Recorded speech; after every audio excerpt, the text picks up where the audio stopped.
O tema já foi mencionado nesta noite aqui, irmãos, anunciando o reino com o poder de Deus. E nós vamos estar tendo como referência Atos 1:8, que diz: e recebereis poder ao descer sobre vós o Espírito Santo, e ser-me-eis testemunhas, tanto em Jerusalém, na Judéia, Samaria e até os confins da terra.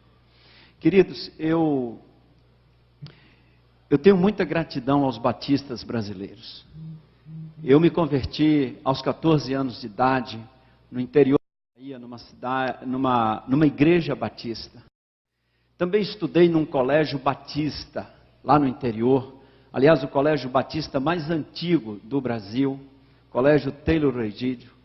Eu estudei de bolsa naquele colégio. A minha mãe procurou o diretor e pediu uma bolsa para ele. Naquela época, o Dr. Carlos de Bois deu uma bolsa para mim e para o meu irmão, e nós estudamos de graça no Colégio Batista. Depois, com 18 anos, fui para Minas, fui estudar no Seminário Batista. E hoje eu sirvo aos batistas. A história dos batistas brasileiros, irmãos, é uma história muito bonita. A nossa história é uma história de homens e mulheres que dedicaram as suas vidas ao Senhor. Nós estamos completando quase 150 anos de história no nosso Brasil. História que marcou, impactou e transformou a vida de muita gente. Não podemos pensar na nossa história sem lembrar nomes como Zacarias Taylor, Bagby. Não podemos falar da nossa história sem falar de um Salomão Ginsburg, Lewis Bratt, Lauren Hennon e tantos outros, F.F. Soren, Zacarias Campelo, tantos homens e mulheres que por esse interior de Brasil anunciaram o Evangelho. E os batistas sempre estavam na vanguarda da educação. Chegamos em muitos municípios brasileiros antes do governo, tanto com educação como com assistência médica. Se eu perguntasse a esse auditório, alguém saberia por que os batistas fecharam, transferiram o ambulatório médico da cidade de Porto Franco, no Maranhão, para Araguaína, lá pela década de 30, quando Araguaína era uma cidade do norte de Goiás, ela tinha 2.000 habitantes. Os batistas transferiram de Porto Franco para Araguaína, porque o governo brasileiro abrira finalmente um posto de saúde naquela cidade, porque os batistas tinham chegado primeiro. A história dos batistas com a evangelização, a educação, colégios missionários, escolas. Os batistas trabalharam com leprosos, com órfãos, os orfanatos. Irmãos, nós estamos falando de uma história comprometida com o povo brasileiro, com o nosso país. E nas primeiras décadas, os batistas cresceram, estabeleceram bases, seminários, colégios, em vários lugares do Brasil, plantaram igrejas. 1871, surgem as primeiras igrejas batistas em solo brasileiro, aqui em São Paulo. Mais um pouco, 11 anos depois, começam a surgir mais igrejas, a multiplicação começa a surgir na Bahia, igrejas batistas. E a gente vem formando e trabalhando toda essa história. E houve um crescimento extraordinário nas primeiras décadas. Eu tenho pesquisado e lido a história dos batistas, e quando nós chegamos mais ou menos na década de 50, os batistas tinham estabelecido uma base muito sólida, em termos de estrutura denominacional, instituições, organizações, e estávamos avançando sempre. Pessoas como Eurico Nelson, que chegou em Belém, sozinho, e começou ali, plantando a obra, pregando o Evangelho, com perseguição, com dificuldades, sem nenhum sustento missionário, e que pegava uma canoa e remava no rio Amazonas, subindo o rio, e plantou igrejas em Santarém, plantou igrejas em Manaus, plantou igrejas em Codajás, plantou igrejas em Coari, e foi até a divisa do Peru, e entrou no Peru, sem motor no barco, cantando a nova do Evangelho, já se fez ouvir aqui. Você precisa ler a história do apóstolo da Amazônia, Eurico Nelson.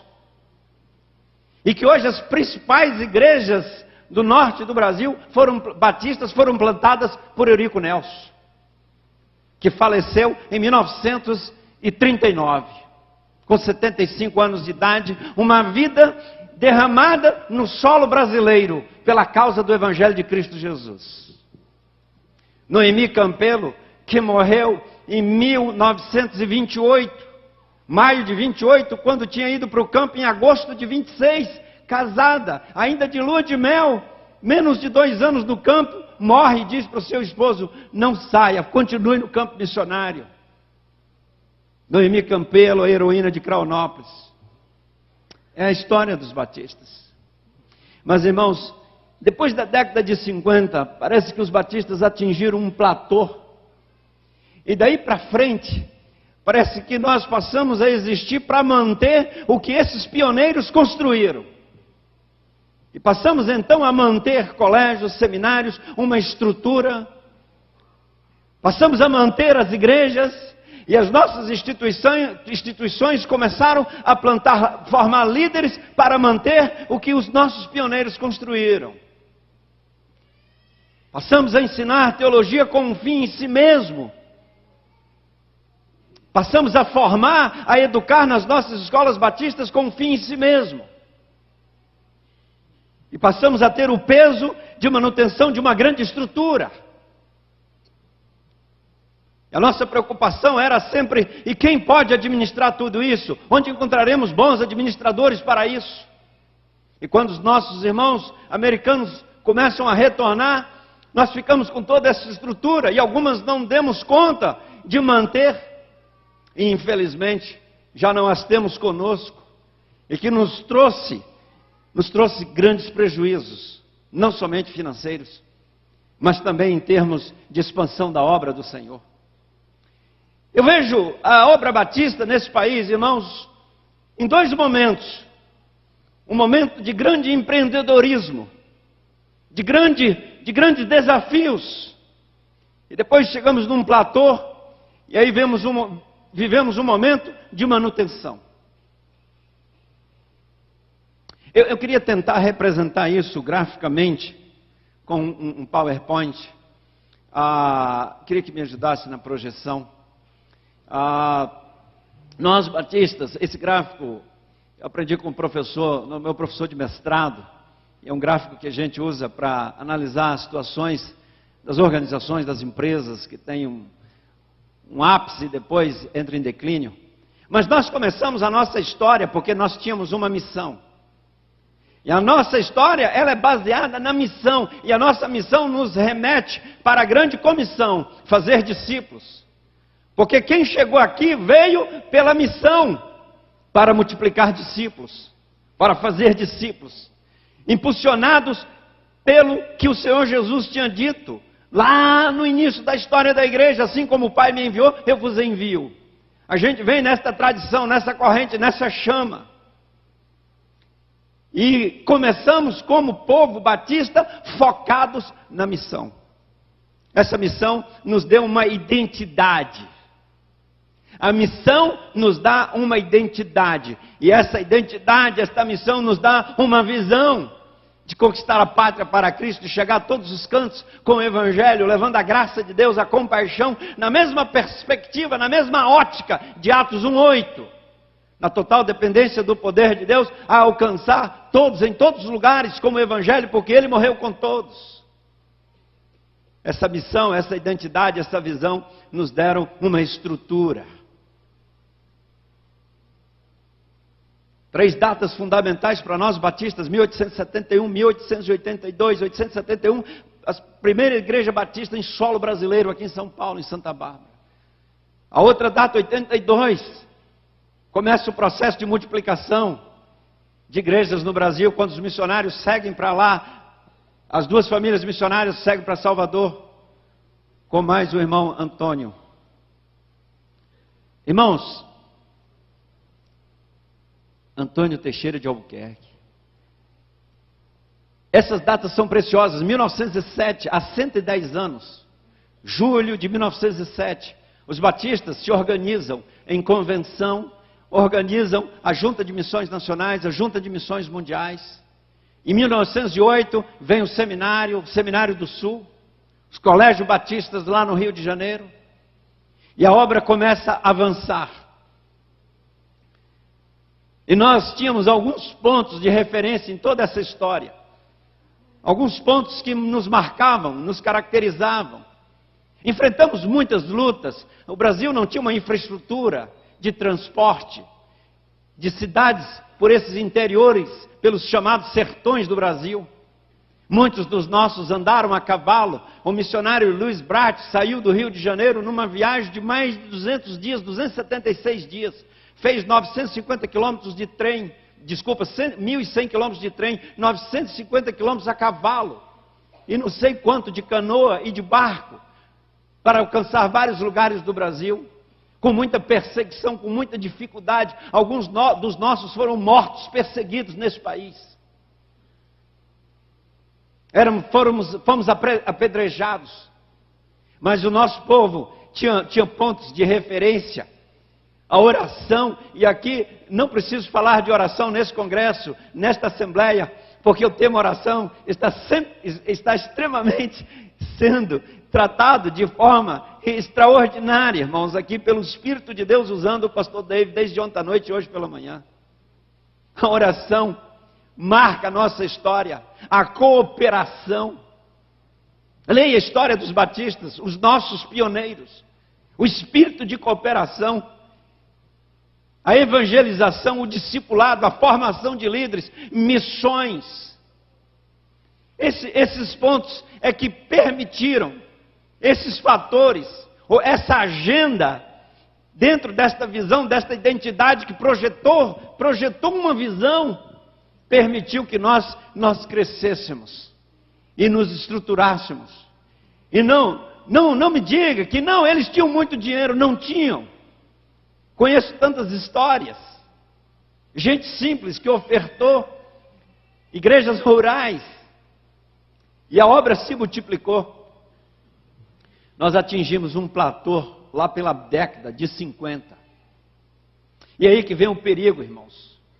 Porque depois que a gente atinge um platô, duas coisas vão acontecer. Ou nós vamos descer, ou vamos continuar subindo. No platô não continuamos. Empresa, organização nenhuma vai permanecer nesse platô. Ou ela cai, ou ela continua subindo. E aí ela tem que se reinventar. Ela tem que se reposicionar, mas nunca perder os seus referenciais, a sua visão e a sua missão, a sua identidade, os seus valores, os seus princípios. Podemos mudar metodologias, estratégias, formas, mas nós não podemos deixar o trilho. Nós não podemos perder o trilho. E aí, quando a gente chega nesse platô e paramos de avançar, algumas coisas começam a surgir entre nós.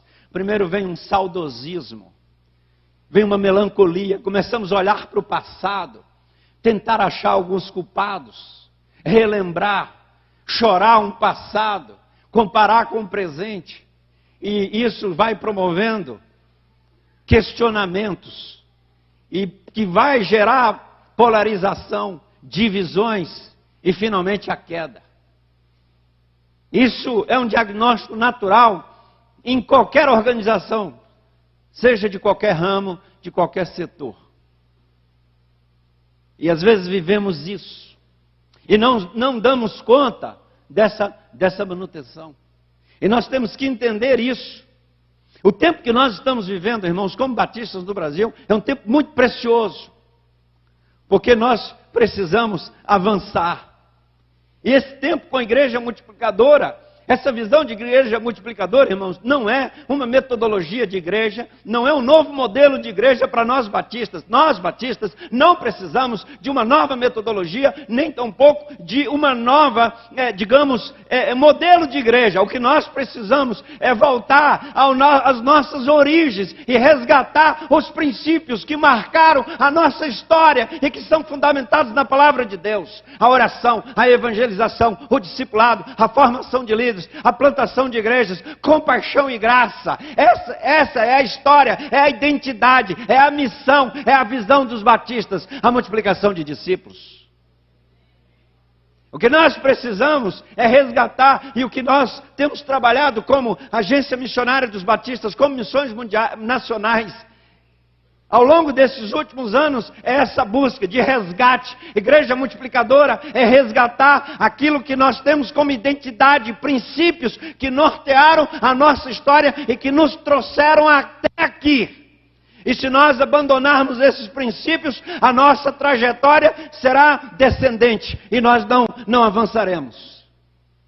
Igreja multiplicadora é um clamor aos batistas. Voltemos às nossas origens, aos nossos princípios. Voltemos à palavra de Deus. Não é uma estratégia nova, não é um modelo novo. Porque oração não é modelo de igreja. Oração não é metodologia de igreja. Oração é estilo de vida. E oração é o jeito da gente ser como igreja do Senhor Jesus. E oração é princípio de igreja multiplicadora. Evangelização discipuladora, relacionamento discipulador, evangelismo e discipulado. Irmãos, é o jeito da gente ser desde os tempos de Jesus. Formar líderes.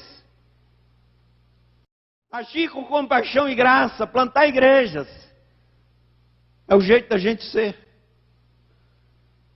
Está fora de pauta, está fora de ordem discutir essas questões. A ordem é voltarmos aos nossos princípios e vivê-los intensamente na nossa vida pessoal, no nosso ministério, na nossa família, como batistas, em todas as organizações. Esses princípios precisam permear, porque senão nós vamos ficar no saudosismo, nos questionamentos, na polarização e vamos cair.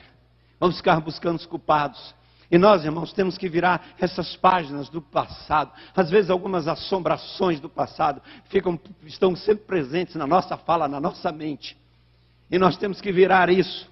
E nós temos que focar na cruz, na nossa missão. E permitir que o Espírito de Deus use as nossas vidas para fazer o que Deus quer nessa geração com cada um de nós. Na total dependência do Espírito de Deus. Meu irmão, olha aqui para mim, presta atenção numa coisa. Deixa eu te contar uma história aqui. 1929. A Bolsa de Nova York quebrou. 1930, ano da Grande Depressão. 30, Revolução no Brasil. Vargas assume, ditadura Vargas. Depois vem a Revolução Constitucionalista, Revolução Tenentista. Isso é o Brasil. A década de 30 é considerada pelos historiadores a pior década do século 20. A década de 30 começa com a Grande Depressão e termina em 39 com o início da Segunda Guerra Mundial, que ceifou mais de 70 milhões de pessoas. Essa década, a Europa estava empobrecida, quebrada, tentando ainda se recuperar da Primeira Guerra que terminou em 18. Os Estados Unidos estavam quebrados. Quem leu o livro Vinhas da Ira, do John Steinbeck, que foi prêmio Nobel de Literatura, aliás, tem um filme baseado nesse livro, vai poder ver um pouco da pobreza americana. O mundo estava instável politicamente, quebrado economicamente, a ponto de estourar uma guerra.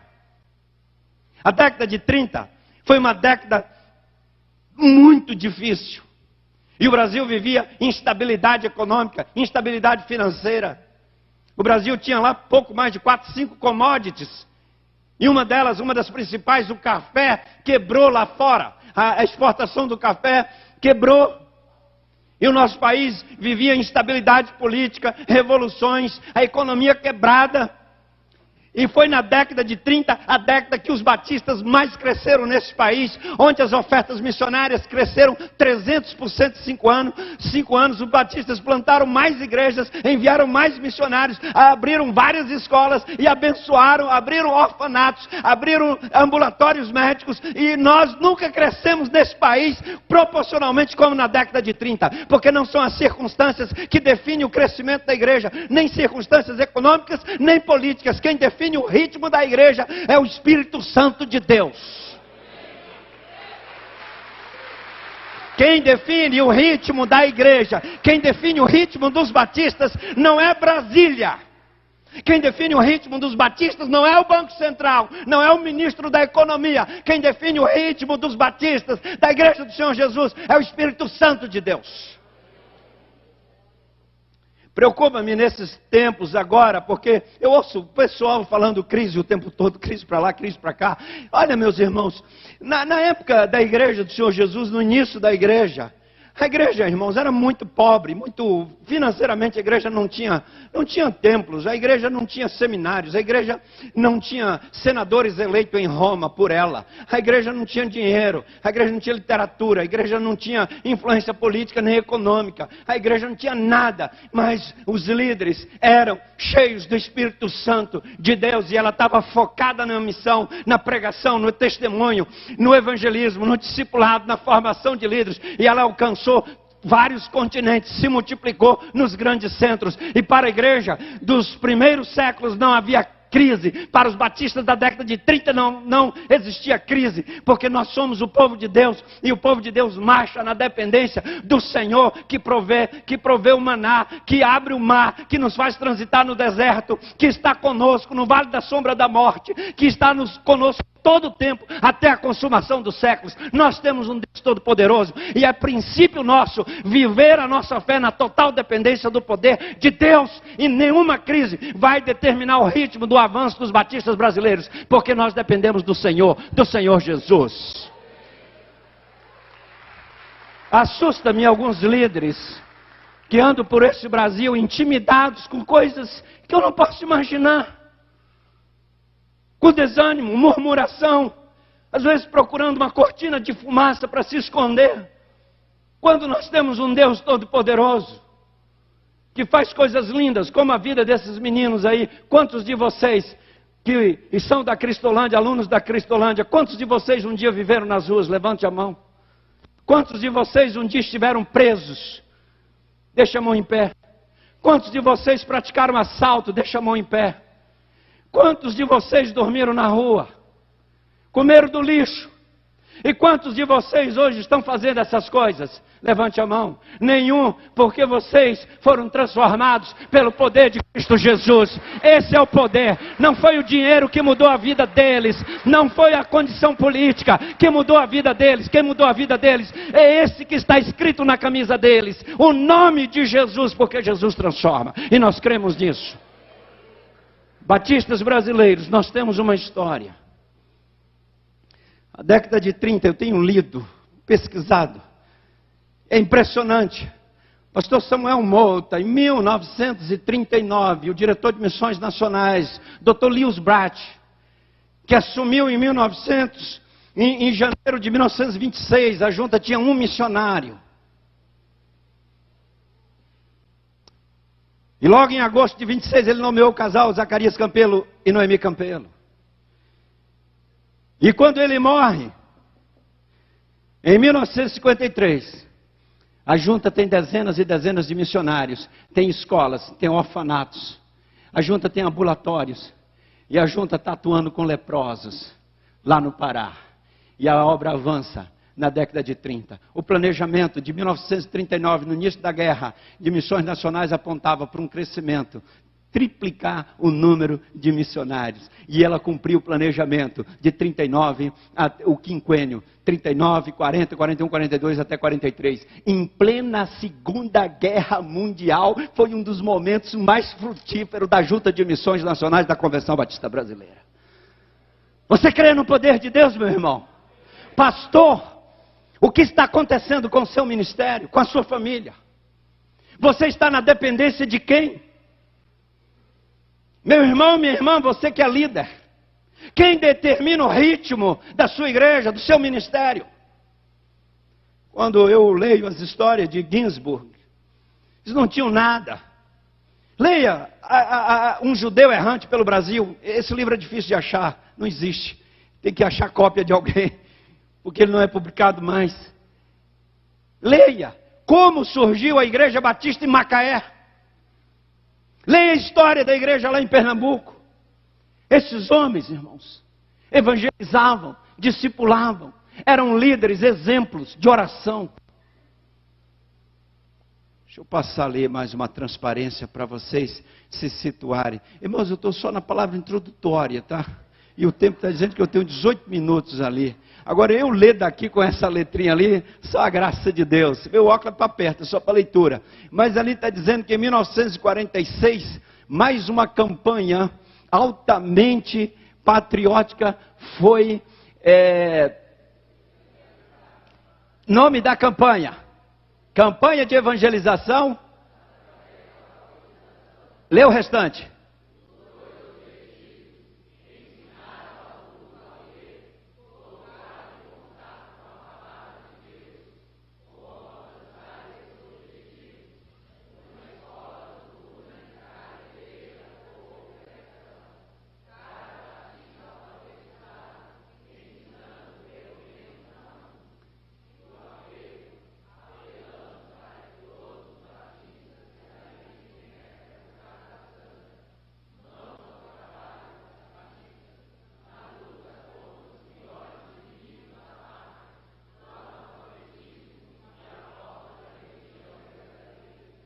Pastor Eli, é 1946, a guerra segunda terminou em 45. O mundo estava de perna para o ar. A pobreza. E os batistas estão lançando a seguinte campanha. 85% da população brasileira eram analfabetos. 85%. Só 15% sabiam ler e escrever. E a campanha que é lançada é de evangelização e de alfabetização baseada no Evangelho de Marcos. Naquele ano a junta distribuiu mais de 5.000 cartilhas. E a estratégia é cada batista alfabetizado, está lá em vermelho, cada batista alfabetizado, alfabetizando uma pessoa. E neste processo de compaixão e graça, estabelece-se um relacionamento discipulador, evangelização, discipulado e multiplicação de discípulos, irmãos. A chave da igreja multiplicadora é relacionamento discipulador. E aí alguém diz, não, mas agora estou inventando um negócio. Inventando o quê? Olha a estratégia dos batistas, nós vamos abençoar o povo analfabeto. Cada batista alfabetizado vai uma vez por semana dedicar 1 hora. As igrejas, cada igreja com uma classe de alfabetização para abençoar o Brasil, uma visão de compaixão e graça e compartilhar o evangelho da graça de Deus no relacionamento. Daquilo que eu tenho, eu vou compartilhar com você. Eu sei ler, eu sou educado, eu vou compartilhar o que Deus já me abençoou e vou compartilhar a vida com você. Isso é discipulado, compartilhar a vida. Em 1946, os batistas na vanguarda do processo de discipulado. Aleluia! Os batistas sempre estiveram na vanguarda. E nós não podemos nos conformar nesse platô de manutenção e de tentar manter o que os nossos pioneiros estabeleceram, porque nós não vamos dar conta. E nós vamos ficar tentando buscar especialistas, estrategistas em administração para tentar manter isso tudo. E não vai dar certo, porque nenhum deles era estrategista, nenhum estrategista especialista em administração.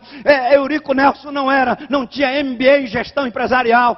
Ginsburg muito menos, e nenhum outro desses tinham qualquer especialização em gestão estratégica. Mas eram homens dedicados à oração, obedientes à evangelização, exemplos do discipulado, dedicados ao Senhor, comprometidos com a causa, que não saíam do trilho da missão, da visão e da identidade. Essa era a grande diferença. E estavam na total dependência do poder do Espírito Santo de Deus. E o avanço da nossa denominação não depende de estrategistas na gestão, mas de homens e mulheres cheios do Espírito Santo, do poder de Deus, para a obra avançar. Senão nós vamos precisar contratar os melhores gestores do mundo. E não vai funcionar, porque isso não funciona na Igreja do Senhor Jesus. A Igreja do Senhor Jesus é um milagre. Não dá para entender e explicar isso. Não estou colocando fora qualquer tipo, excluindo qualquer tipo de técnica, até porque na própria mensagem eu estou usando alguns conceitos de gestão e administração. Mas isso não é o fator que define o avanço do trabalho batista. O que define é que recebereis poder ao descer sobre vós o Espírito Santo e ser-me-eis testemunhas. É o poder do Espírito Santo. Em 25 de maio, lê para mim ali, me ajuda, porque aqui o irmão ali não botou uma letra boa para mim, não. O irmão quer dizer, eu mesmo não coloquei uma letra para mim. Lê para mim ali, 25 de maio.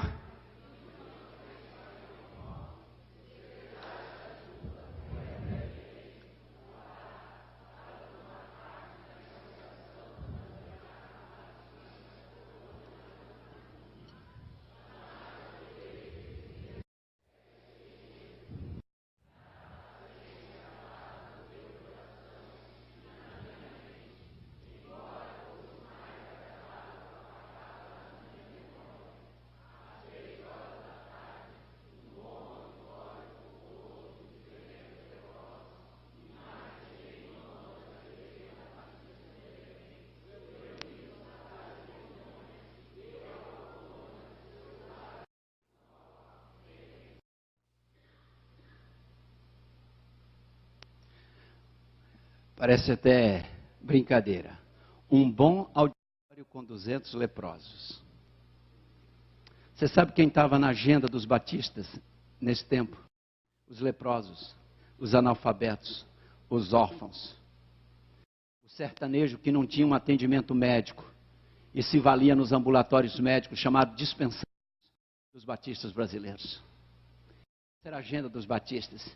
Cristolândia não é novidade para os batistas, não. E não é ineditismo e não é vanguarda. Isso já está na agenda dos batistas. Compaixão e graça é jeito de ser batista. É a forma de nós existirmos, porque Jesus agia com compaixão e graça. Irmãos, eu tenho muita gratidão e sempre terei aos batistas brasileiros.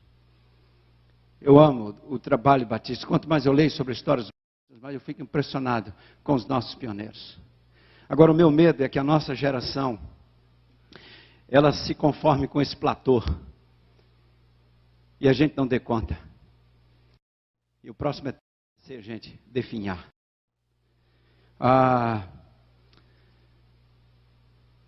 Muita coisa tem sido feita, ações pontuais.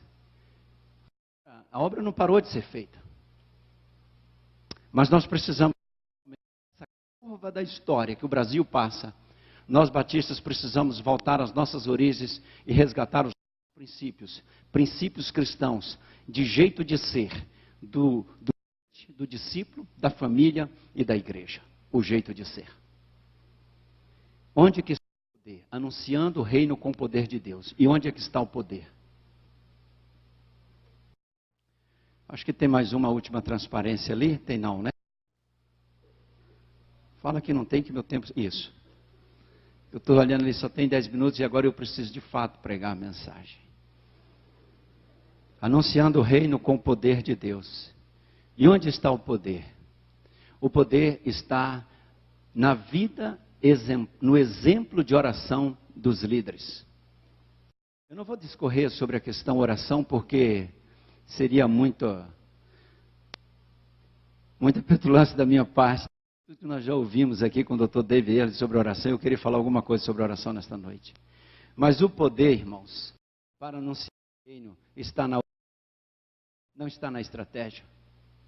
E o poder está no exemplo de oração dos líderes. A principal questão hoje, a questão para nós batistas, para ir para o topo da nossa agenda de prioridades, é a agenda de oração dos líderes. Na minha opinião, o principal problema dos batistas da igreja brasileira é a vida de oração dos líderes. Eu vou repetir, olha aqui para mim, pastor. Você que é líder, pastor, irmã, líder de qualquer departamento, organização, você sabe, na minha opinião, respeito todas as outras, mas na minha opinião, o principal problema que nós temos para enfrentar é a oração dos líderes. Aí está a vulnerabilidade de todas as janelas. E nós precisamos fechar essa janela. E Deus está nos trazendo nessa assembleia a uma reflexão profunda. Hoje pela manhã tivemos isso aqui. Há uma reflexão profunda. Precisamos tratar a nossa agenda. E a agenda de oração dos líderes precisa ser exemplo. O poder está na agenda de oração. O poder do reino está na oração. Onde está o poder do reino? O poder está na palavra. A palavra de Deus, a Bíblia, a inerrante palavra de Deus. A Bíblia é a inerrante palavra de Deus. Isso para nós batistas é fundamental. E não abrimos mão disso. Porque no dia que nós deixarmos de amar a palavra de Deus e colocarmos dúvidas sobre ela, virá o desprezo e será a nossa tragédia. O poder para anunciar o reino está na palavra. Onde está o poder para anunciar o reino? Recebereis poder. Onde está o poder? O poder está na integridade. Num país que vivemos, onde a mentira e o cinismo parte do jeito de ser da maioria das pessoas. A fraude, a corrupção, a falta de palavra. Eu me lembro que, já bem na minha geração, não sou tão velho, estou com quase 50, sou 49 anos, mas crente. Eu lembro, meu pai não era crente, o seu Aloísio Relojoeiro, no interior assim, a pessoa tem o nome e o adjetivo do nome é a profissão geralmente dela. O seu Aloísio Relojoeiro, passando na frente lá de casa, né? Foi almoçar em casa, estava voltando. Aí meu pai chamou o seu Aloísio e deu o relógio para o seu Aloísio consertar. Aí eu perguntei, pai, mas ele não vai, e ele vai levar o seu relógio se ele não devolver mais. Aí o meu pai não era crente, nada, bebia que só. Aí virou para mim e falou assim, o seu Aloísio é a igreja é crente. O que ele disse para mim?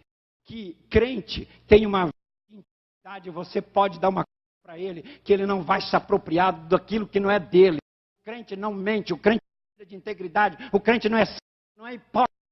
O poder da vida do crente, a sua vida de integridade que vem de um relacionamento com a palavra, com o Espírito de Deus, de oração. Deixa-nos perplexos algumas coisas que acontecem nesse Brasil. Com o poder político que, meu Deus, tenha compaixão. Eu fico muito à vontade para falar as coisas. Mas nós precisamos ser o que somos, a nossa integridade, a nossa identidade.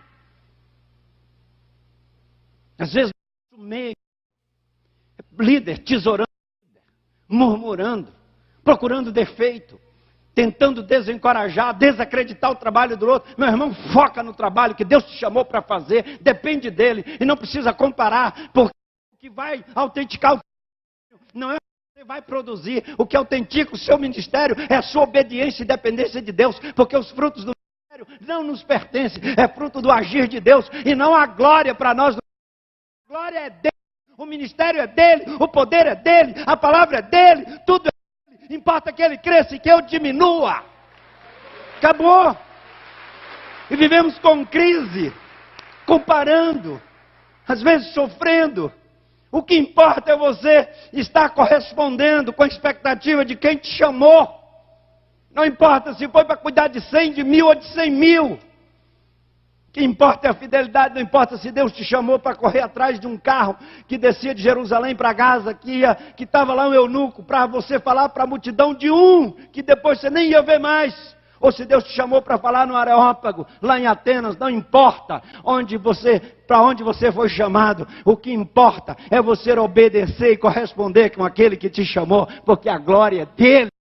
Temos que entender que o ministério é diferente das coisas que as pessoas precisam fazer para ser e precisam ter para ser. As pessoas fazem para ter e ser. Você faz, tem que fazer. Você tem que estudar. Tem que estudar para ter um diploma e ser alguém. A gente cresce nessa equação.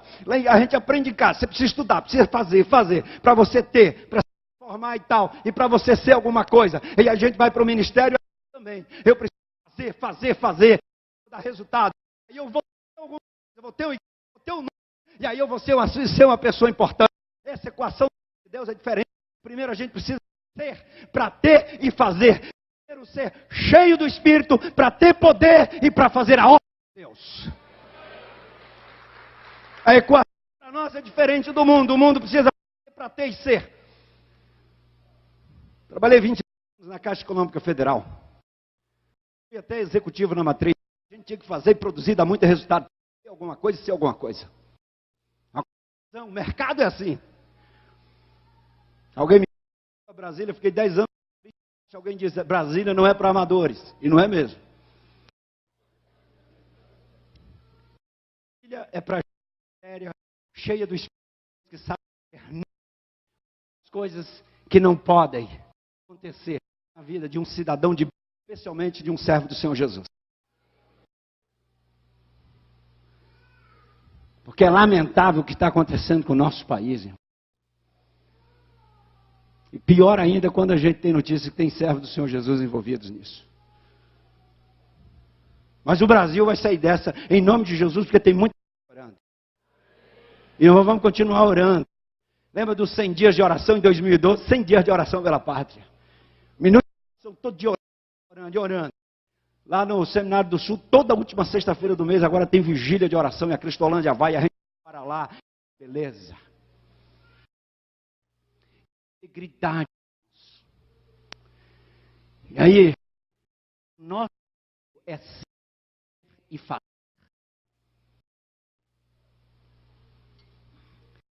O poder está numa vida de integridade. O poder está na unidade. Anunciando o reino com o poder de Deus. Onde o poder está na unidade. E quando nós nos dispersamos, cada um começa a ir para desenvolver um pouco mais o seu ministério, e aí a pessoa já acha que é o seu ministério, e aí é dona daqui, só dura uma geração. Sabe por que nós estamos até 150 anos? Porque Eurico Nelson, ministério na dependência do Senhor, fazia líderes, e não era o ministério de Eurico Nelson, era o ministério do Espírito Santo. Às vezes, uma igreja cresce um pouco, já não quer cooperar mais, eu não preciso de ninguém, eu não preciso da associação, não preciso da associação, não preciso da ajuda, eu não preciso de ninguém, eu posso ser independentemente de todos. Irmãos, isso é tolice, com todo respeito. E aí, fazer tudo melhor do que os outros, e aí começa a criticar para não se associar, para não compartilhar. Ministério dura só uma geração, só dura o tempo daquele líder. Agora, chegamos até aqui 150 anos, por causa da cooperação. Eu queria olhar nos olhos de todos os pastores. Irmão, não podemos perder a cooperação em todos os níveis, não no aspecto financeiro, mas em todos os níveis, em todas as formas que temos de cooperar uns com os outros. Líderes, pastores, famílias, organizações e também igrejas. Se nós perdermos esse espírito de cooperação, será mortal para nós batistas brasileiros. Nós temos que ter uma grande campanha de avivamento da cooperação entre nós e deixar de isso, porque às vezes a gente, não, mas como é que eu vou mandar esse valor tão grande para lá, para cooperar? Sabe, nós chegamos até aqui, as pessoas não tiveram esse espírito que você tem, derreter, e que achando que você, retendo, você vai aplicar melhor do que os outros. Isso é egoísmo. É, também. Mas eu estou falando, acho que para valer o negócio, viu?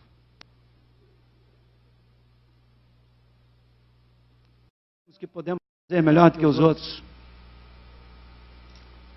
Achamos que nós somos maiores do que Deus. Irmãos, esse negócio pertence ao Senhor. É diferente no reino, com vocês é diferente. O Senhor Jesus disse para os discípulos, não, com vocês é diferente, não é igual ao mundo. No mundo é assim, tem essa coisa toda lá, mas aqui é diferente. A beleza da cooperação. Nós temos colégios batistas lindos pelo Brasil, abençoando tanta gente por causa da cooperação. Seminários, obra missionária por causa da cooperação. E a geração que veio antes de nós, essas gerações todas que vieram antes, elas cooperaram. E nós não estamos passando esse bastão da cooperação para as próximas gerações.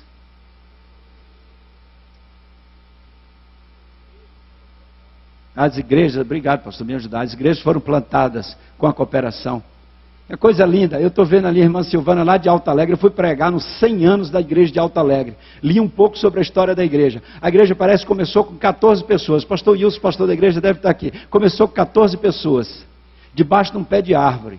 Parece que dos 14, só um tinha leitura. Na ata parece que tem vírgula com leitura. Parece que só um tinha leitura. E organizou a igreja de Alto Alegre há mais de 100 anos. E que já plantou tantas outras e que é uma igreja missionária. Aliás, uma das maiores ofertas missionárias de missões nacionais no estado de São Paulo, a igreja de Alto Alegre. Nós louvamos a Deus pela visão missionária da igreja. Que está indo para o sertão agora com a turma lá da associação. Vamos trabalhar a última semana de julho lá no sertão, evangelizando, levando a obra do Senhor. Estão levando não sei quantas cestas básicas.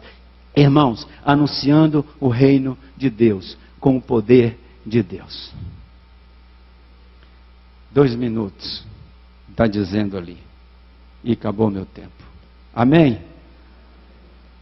Queria convidar a minha turma da Cristolândia, que a gente vai encerrar meus 2 minutos ali, vocês cantando. Pastor, meu irmão, minha irmã, olha aqui para mim, você que está na internet. Essa turma linda da Cristolândia vai louvar a Deus agora, irmãos. Eu queria que vocês olhassem para eles enquanto eles estivessem cantando. E pensassem na nossa história. Se nós vamos permanecer nesse platô, tentando manter tudo isso, vivendo de saudosismo, de questionamentos, ou nós vamos empreender. A nossa geração parece que é uma geração de murmuradores e de reivindicadores. As gerações que vieram antes de nós, as gerações que vieram antes foram de empreendedores. Nós precisamos reivindicar menos e empreender mais. Nós brasileiros estamos produzindo uma geração de jovens reivindicadores e não de realizadores e de empreendedores. Nós batistas precisamos gerar líderes que empreendam na dependência e no poder de Deus. Líderes corajosos não porque podem, mas porque o nosso Deus pode. Sem arrogância, sem vaidade, mas com humildade na total dependência do Senhor. Nós batistas brasileiros não vamos recuar, nós não vamos ficar nesse platô. Os batistas de São Paulo vão avançar, porque nós vamos orar, vamos evangelizar, vamos discipular, vamos formar líderes, plantar igrejas, agir com compaixão e graça. E nós, cada um de nós, vamos ser exemplo no discipulado, começando por nós pastores. Pastor, quem você está discipulando no momento? Quem você está discipulando? Quem é a pessoa que você está investindo na formação como líder? Você orou por elas hoje? Você está discipulando alguém? A sua igreja vê em você um exemplo de discipulado? Nós não podemos apenas manter a igreja. Deus nos chamou para multiplicar a igreja. Eu vou repetir essa frase. Deus não nos chamou para manter a igreja, Deus nos chamou para multiplicar. Deus nos chamou para fazer discípulos, e Ele nos deu poder para isso. E nós somos líderes da visão de Deus nessa geração. Nós temos a maior responsabilidade como povo de Deus nesse tempo em nossa pátria. E nós vamos continuar cantando, orando e celebrando. Minha pátria para Cristo, eis a minha petição. Batistas do estado de São Paulo, batistas brasileiros, vamos avançar. Porque o nosso Deus é poderoso para fazer tudo, muito mais abundantemente, além daquilo que pedimos ou pensamos. Cristolândia encerra cantando para a glória do Senhor Jesus. Obrigado, Deus abençoe.